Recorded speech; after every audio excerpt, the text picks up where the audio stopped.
Et c'est parti pour une nouvelle émission d'After. On se retrouve de nouveau dans le quartier Georges-Henri à Woluwe-Saint-Lambert où les adresses n'arrêtent pas de fleurir ici. On va se rendre chez Selva, une boutique de plantes où on peut trouver conseils et réaliser des ateliers. On découvrira l'univers enfantin de Carabistouille, une boutique de jeux et de jouets. Mais avant ça, petit détour chez Fiston, spécialisé dans les viennoiseries. C'est ici.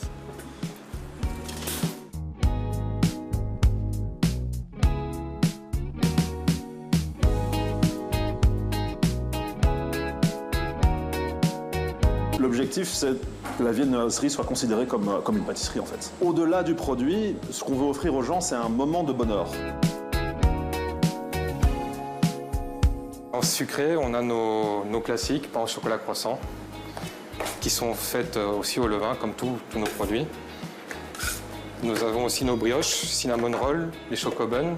Puis nous avons nos pains au chocolat praliné noisettes.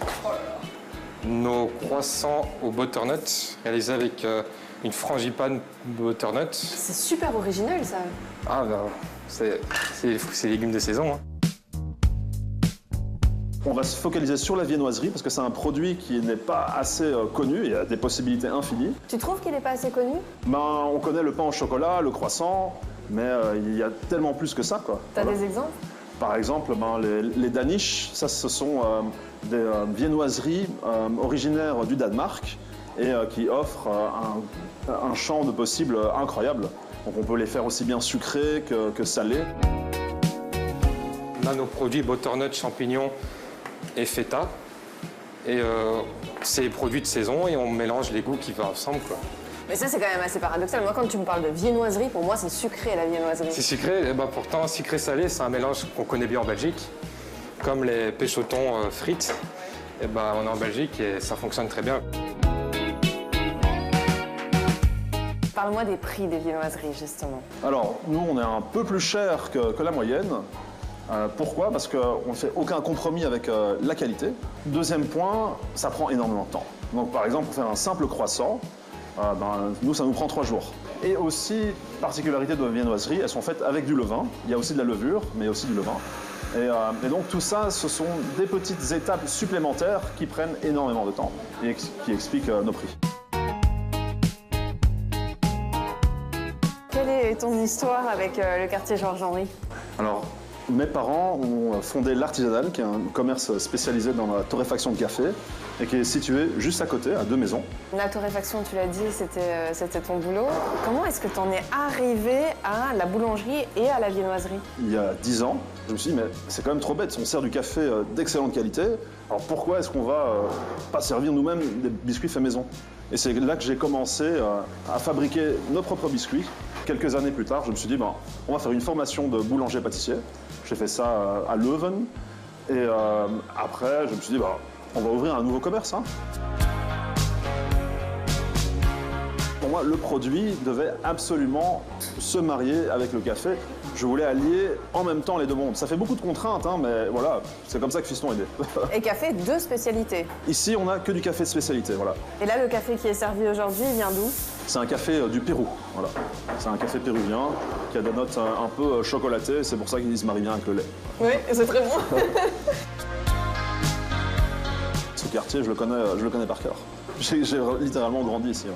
C'est un quartier, on va dire, populaire, dans le sens où les gens, ce sont des gens simples, voilà, mais qui recherchent des produits de qualité. Donc on va dire que c'est un quartier populaire mais sophistiqué.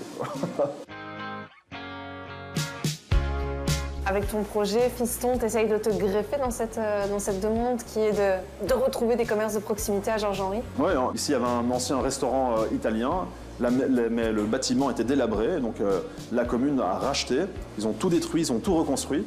Et bon, ça a pris du temps, 5 ans, mais et après ils m'ont proposé le local commercial ici. Et la commune fait ça un peu dans la rue, ils ont acheté quelques bâtiments qu'ils rénovent et qu'ils remettent à disposition des commerces. Quoi, on est sur une question de redynamisme de Georges-Henri? Exact. Tu le sens comme ça? Ah oui, bien sûr. Il y a une énorme différence. Il y a 10 ans, vraiment, le quartier était morose, mais maintenant, évidemment, ça prend toujours du temps, mais il y a des nouveaux commerces, on sent que le quartier revit.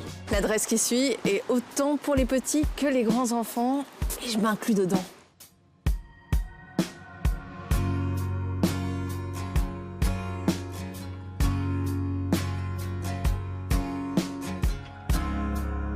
On est chez Carabistouille, une boutique de jeux, jouets et quelques livres pour enfants.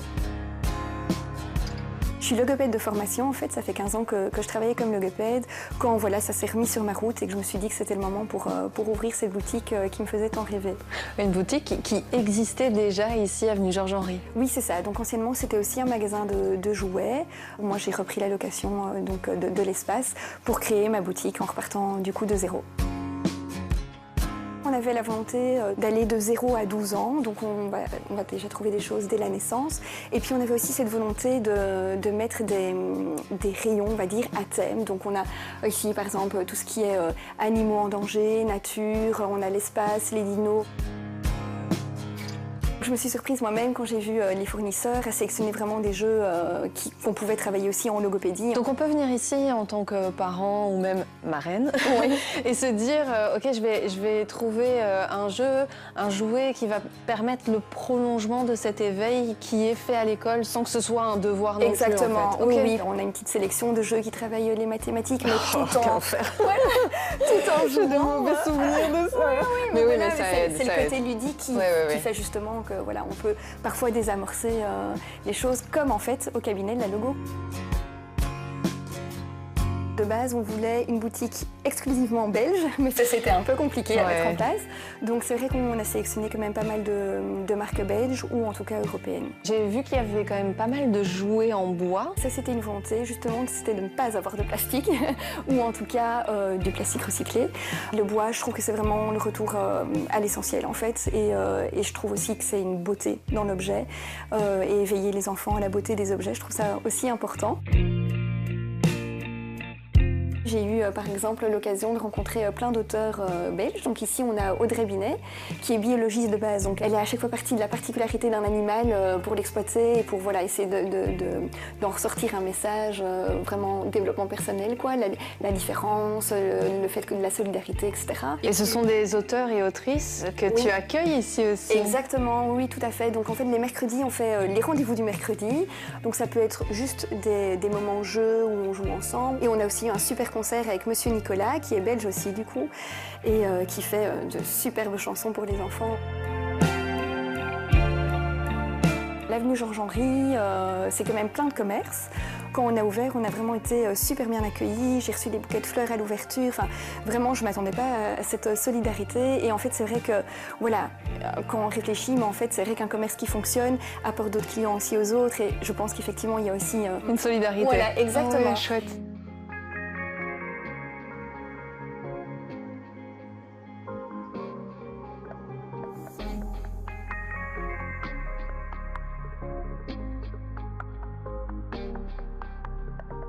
La reine ici, c'est la plante d'intérieur, la plante verte. Et l'idée, c'est vraiment de proposer des plantes qui durent sur du long terme et qui sont assez faciles d'entretien. C'est vraiment aider les gens, accompagner les gens à pouvoir végétaliser leur intérieur de façon durable et sur du long terme, sans être frustrés par cette fameuse main verte. Quand les gens rentrent ici, je vais poser beaucoup de questions. On va passer quand même un bon moment ensemble parce que j'ai vraiment envie de leur conseiller la plante qui va matcher avec leur intérieur et leurs attentes. L'exemple typique que je donne, c'est que la femme ou l'homme qui voyage tous les 2-3 jours, je ne vais pas aller leur proposer une fougère qui doit être entretenue au niveau arrosage régulièrement. On va pouvoir venir chez toi aussi avec des questions du type la monstera. Il y a des racines aériennes qui peuvent vraiment prendre beaucoup de place. On les coupe? On les coupe pas? On les coupe pas. On les coupe pas, ok. Bon, j'ai On ma les réponse. coupe pas parce que, sauf si elles sont sèches et que donc elles ne servent plus à rien, alors à ce moment-là on les coupe. Mais sinon on les coupe pas. Le mieux c'est de les replanter dans la terre. En fait c'est sa manière à elle de prendre l'humidité et dans la nature, dans son état naturel, d'aller s'accrocher en fait. Donc Quand on voit une monstera en extérieur dans une jungle justement, Ouais, on se dit mais c'est gigantesque. c'est un monstre. Monstera, un monstre. Selva, ça veut dire jungle en espagnol. Alors pourquoi de l'espagnol? Parce que mon compagnon est équatorien.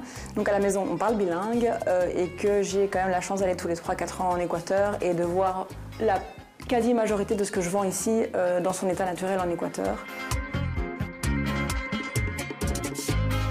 Avant de faire ce saut dans le vide que d'ouvrir un commerce qui peut être vachement effrayant, tu as fait un bout d'essai, comme on peut dire, avec un pop-up. Ça t'a vraiment aidé, ça? Ouais, clairement. J'ai eu beaucoup de chance et j'ai toujours beaucoup de chance d'être accompagnée par Hub Brussels. Et donc j'ai fait effectivement 3 mois de pop-up du côté du quartier Jourdan pour tester le projet, mais me tester dans le projet aussi, parce que parfois on idéalise une vie en se disant ça va être trop bien et tout, et puis au final non, mais moi oui. Comment est-ce que tu t'es retrouvée au milieu des plantes? C'est une reconversion professionnelle? Ah ouais, complète. En fait, je suis éducatrice spécialisée de base. J'ai toujours travaillé avec les jeunes en grosse difficulté, donc dans les prisons pour mineurs, en étant préfète de discipline, etc.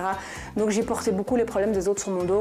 Et je suis arrivée à un moment où j'avais besoin d'une pause, ou en tout cas d'autre chose. Et les plantes, ça a toujours été une passion. Ouvrir un magasin, ça a toujours été un rêve, et à un moment donné, tout s'est rejoint. Et c'est comme ça que la boutique est arrivée. Donc, mais bon, je suis éducatrice dans l'âme, hein, donc dans le magasin, on va retrouver les ateliers pour les enfants, le coin pour les enfants. Enfin, voilà, c'est en moi, je peux pas le renier. J'ai 3 thèmes d'atelier, donc j'ai création de terrarium, donc les bocaux fermés avec les plantes, et création de kokedama, les boules de mousse végétale dans lesquelles vivent les plantes, et soins de plantes. C'est à la carte en fait. Le nombre de services que tu proposes. Voilà, mais en fait l'idée c'est que tout le monde y trouve son compte et que les gens qui rentrent ici se sentent à l'aise, et c'est ce qui donne Selva, qui est pas qu'une boutique, c'est aussi un lieu de partage où les gens aiment bien venir se poser, on discute beaucoup. Créer du lien social dans le quartier aussi. Ouais, de dingue, et ça marche super bien, et les gens sont demandeurs de ça ici dans le quartier, ils attendent que ça, des petites boutiques comme ça qui font vivre Georges-Henri.